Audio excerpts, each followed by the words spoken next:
Di sebuah desa terpencil, ada sebuah rumah tua yang terkenal dengan cerita horornya. Rumah itu sudah lama ditinggalkan, dan penduduk desa percaya bahwa rumah itu dihuni oleh arwah penasaran. Pintu rumah itu selalu terkunci, dan tidak ada seorang pun yang berani mendekati, apalagi masuk ke dalamnya. Suatu malam, Rina, seorang gadis muda yang baru pindah ke desa tersebut bersama keluarganya, merasa penasaran dengan rumah tua itu.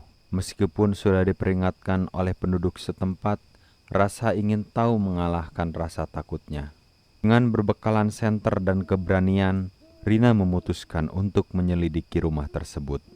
Hari itu adalah malam Jumat Kliwon, malam yang dianggap keramat oleh penduduk desa.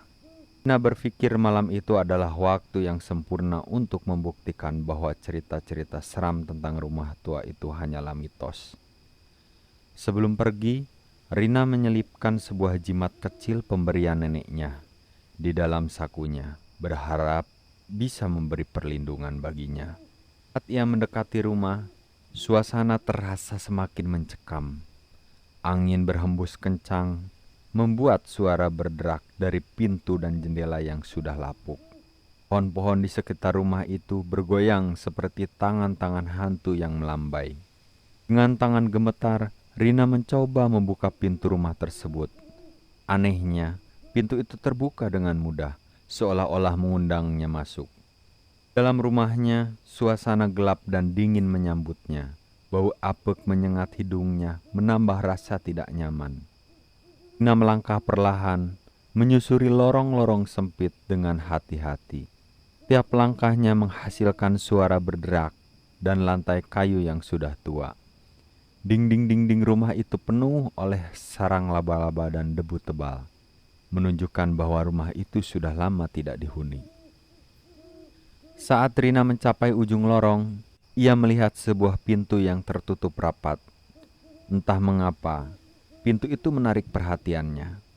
Dengan penuh keberanian, ia mendekat pintu tersebut dan memutarinya. Namun, sebelum itu sempat membukanya, ia mendengar suara bisikan halus di telinganya. Jangan masuk. Rina tersentak dan menoleh ke belakang, namun tidak ada siapa-siapa. Suara itu terdengar lagi, kali ini lebih jelas dan mendesak. Jangan masuk. Atau kau tidak akan pernah keluar. Rasa penasaran mengalahkan rasa takutnya. Dengan cepat, ia membuka pintu tersebut. Di balik pintu itu, ia menemukan sebuah ruangan yang sangat gelap dengan cermin besar di tengahnya. Saat itu, ia mendekati cermin. Bayangannya sendiri tampak berbeda. Wajahnya terlihat pucat, dengan mata yang kosong dan tatapan yang menyeramkan. Tiba-tiba, bayangan di cermin itu tersenyum kejam dan berkata, Kau telah melanggar peringatanku. Sekarang kau adalah milikku. Rina berusaha berlari keluar dari ruangan itu, namun kakinya terasa berat. Bayangan di cermin itu terus mengejarnya, merayap keluar dari cermin dengan tangan memanjang. Saat bayangan itu hampir menyentuhnya, pintu rumah tertutup dengan keras, merangkap Rina di dalamnya. Keesokan paginya, keluarga Rina menyadari bahwa Rina tidak ada di rumah. Mereka mulai mencarinya ke seluruh desa, namun tidak menemukan jejaknya. Ibu Rina yang sangat cemas meminta bantuan penduduk desa untuk mencari anaknya.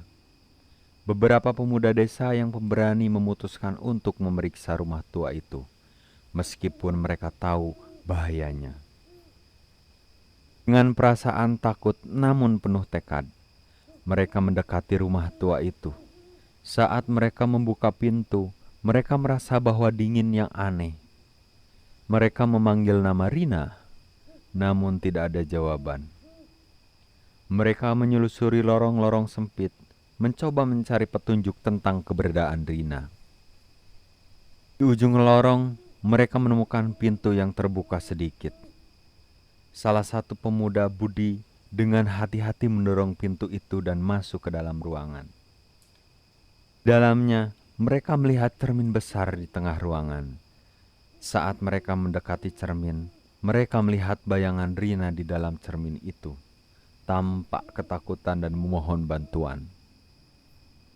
Namun, sebelum mereka bisa melakukan sesuatu, bayangan Rina di cermin itu tiba-tiba berubah menjadi bayangan yang sangat menyeramkan, dengan wajah penuh kebencian. Cermin itu mulai bergetar dan retak, memancarkan cahaya yang sangat aneh.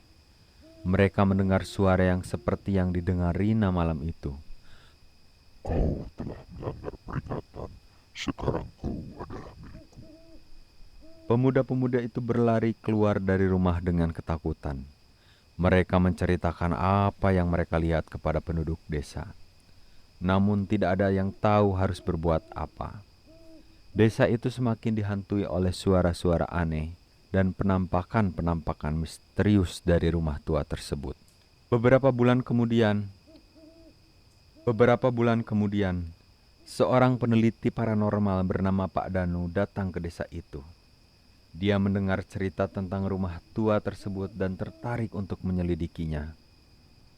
Dengan membawa peralatan khusus dan ditemani oleh beberapa penduduk desa yang berani, Pak Danu masuk ke dalam rumah itu.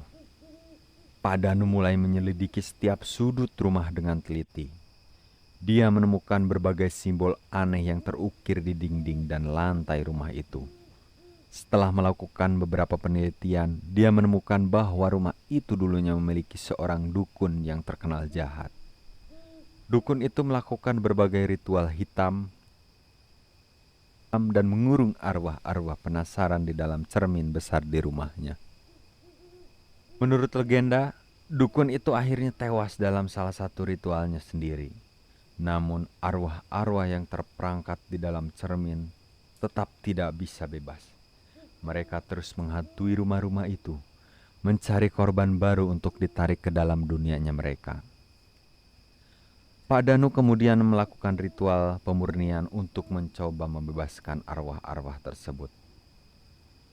Ritual itu berlangsung selama berjam-jam, dengan berbagai suara aneh dan gemuruh yang terdengar di dalam rumah.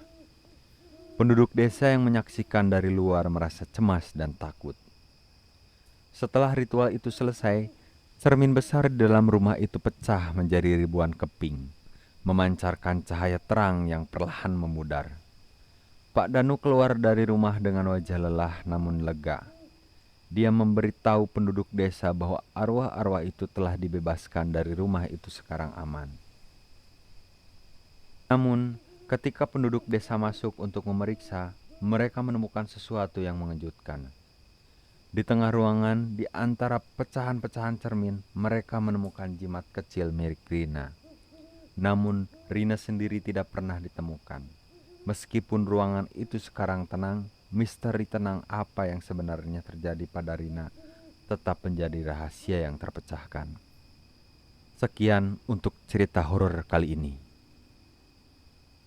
Jangan lupa like, komen, subscribe, dan share jika cerita ini menarik dan bermanfaat bagi kalian. Terima kasih.